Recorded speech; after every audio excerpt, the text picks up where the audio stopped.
I was an English teacher for 33 years, and everyone knows that, God help us, English teachers love to talk about books. I would guess that I've read over 2,000 books in my life. I've liked most of those books, and many of them I've loved, but none as much as my favorite book of all time, Gates of Fire by Steven Pressfield. I've read it 23 times, once every year since it came out in 1999. Don't judge me. I could talk about the book for hours, and someday I will. But today, I want to focus on one passage that I've been thinking about a lot lately. When I think about the kind of person I want to be, it comes down to one word: honor. Am I a person of honor? Do I lie? Am I deceptive? Do I say one thing and do another? Do I live up to my word? How do I treat other people? Am I decent, unselfish, altruistic, respectful? The reason I love Gates of Fire so much is that it represents the best version of ourselves. It shows how a group of warriors were committed to the ultimate act of selflessness. Let's face it, we live in a world of I'm going to get mine and to hell with everyone else. We even elected a president who reeks of selfishness and greed. This country will never achieve its potential until we all learn to put others ahead of ourselves. And I think the passage I'm about to read to you exemplifies that perfectly. The passage occurs late in the book. A squire named Zio is the only survivor at the Battle of Thermopylae, where the Spartans and their retinue died to a man defending the pass, delaying the monstrous Persian army so their countrymen could prepare for the ultimate battle. Zio is telling the Persian king Xerxes not only what a king should be, but why he chose, as a man who was essentially a slave, to die with the Spartans who enslaved him. He is close to death, but he is defending his king Leonidas and the Spartan way of life. This is what he says to Xerxes.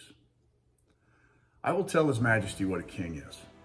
A king does not abide within his tent while his men bleed and die upon the field.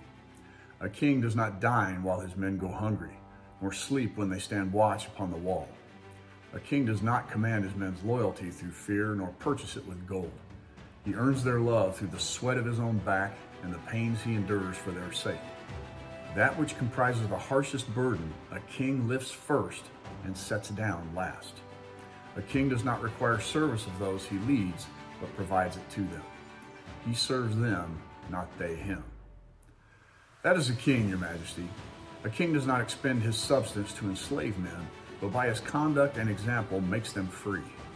His majesty may ask, as Rooster did and the Lady Arete, why one such as I, whose station could most grandly be called service, and most meanly slavery, why one of such condition would die for those not of his kin and country? The answer is, they were my kin and country. I set down my life with gladness, and would do it again 100 times for Leonidas, for Dieneces, for Alexandros and Polynikes, for Rooster and Suicide, for Arete and Diomede, Bruxius, and my own mother and father, my wife and children. I and every man there were never more free than when we gave freely obedience to those harsh laws which take life and give it back again. Credit to Steven Pressfield for writing some of the most beautiful words ever in a book. Personally, I would rather follow a man like Leonidas, who slept on the ground with his men and fought with them on the front lines. Xerxes led from the rear and lived luxuriously in frilly tents, while his men bled and died on the battlefield. So decide what kind of king you want to be, and what kind of king you want to follow. Who's it going to be, Xerxes or Leonidas? Live your life with honor, and the rest takes care of itself. As always, thanks for watching, be safe, and I'll talk to you soon. Love you.